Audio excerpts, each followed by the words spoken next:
everybody, Kendra here. So I wanted to talk about divulging a lot of stuff on a first date. Um, no. Okay. So the thing is if you're wanting to do that whole how many kids do you want? What do you think about finances? What's your attachment style? Like that is so abrasive. Like, oh my God. So to me, that is showing that somebody is having a very triggered and wounded space in their attachment style, and they are choosing to drive the bus, their life, out of that triggered and wounded space and go on dates with other people and just allowing that to drive the bus so that they don't have to actually feel big feelings of overwhelm, anxiety, and stress regarding going on a date and potentially being intimate with a person, meaning that there's probably a lot of wounding around their caregivers. And you may be like, well, this is just like the new movement. This is the whatever the hell fad there is now. But no, think about being relational.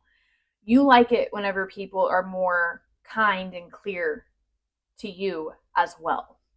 So if someone is being very abrasive, you're not going to like that. And even if the person did have a really good answer for all of these questions, their nervous system is going to feel so dysregulated and not really probably give you the answer you want or the answer that they really want to give you. And so what's really important is knowing what you do and don't want in a relationship.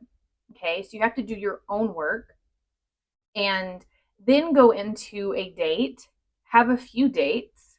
You don't have to become a serious couple. You don't have to have sex right away. Give yourself time to get to know the person. And then during this course of a few dates, you can get to know what they want and what they don't want. So, yes, you're establishing an emotional connection with this person. However, you're not going like way overboard and love bombing and feeling like you can't get out of it with black and white thinking and thinking you have no choice here. You have a choice. We haven't been taught we have a choice. So I think that we start to feel entrapped in these interactions. Like, oh my God, if I go on a fourth date with this person, here's all of these expectations and I can never leave them. So I'm going to just ghost them, or I'm going to just get it all out of the way at the beginning. That's anxiety. My gosh. So like as you're with this person, casually bring up like, yeah, so what do you want? You want a monogamous relationship or whatever, and then you're going to get your answers if you just talk to them and ask questions. Not like what's your favorite ice cream flavor, which is, you could ask them that, but make sure that you are asking the hard questions, but you're not asking them like you're interrogating the person in a really like abrasive way, because that's just not relational. Like you want to have connection with the person. No matter who they are, no matter if you're never going to see them again or you're not going to date them or marry them, like you just want to be nice. And so, yeah, so learn about your attachment style, start to heal your own wounds. And then, whenever you're with a person, make sure that you're going on a few dates, getting to know them, and then have the brave part of you and the courageous part of you get to say, yes, this person's for me, or no, they're not. I'm not going to self abandon. It was really nice getting to know you, but we just don't have enough in common. We don't really have similar worldviews. We don't have similar values. And I don't see this going any further. And that's that. The end. Okay. Now, am I really great at doing this? I probably would be now, but I've healed a lot over the past like 4 years. And back in the day, 2 years ago, whenever I met my boyfriend that I have now, I had done a lot of healing and a lot of self work. And I had Google Docs lists of things like, I want this, I don't want this. This is my agreement. If you're going to be with me, this is exactly the kind of relationship I want. And if you can't do that, then bye. Yep.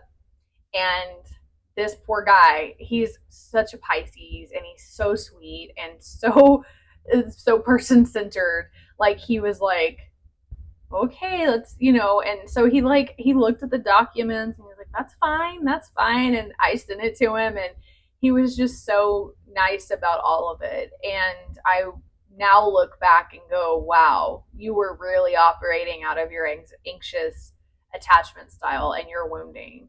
So the stuff I'm telling you isn't just from reading a book, it's from also experiencing it. I know everybody is different, but I also know that this information is important and it is a universal truth that we all have an attachment style. We all live out of our wounds unless we're aware of them and we do something about them, like do the work. And it's just universal as a human. So, anyway, don't do that stuff you keep seeing on Ticker Talker and all the things. Don't do that stuff. Like operate from a place that feels good in your alignment and that's a relational, nice, kind space. Doesn't mean that you don't have boundaries. It doesn't mean that you are going to self-abandon, but it just means that you're operating from a place of courage and from a place of self-worth.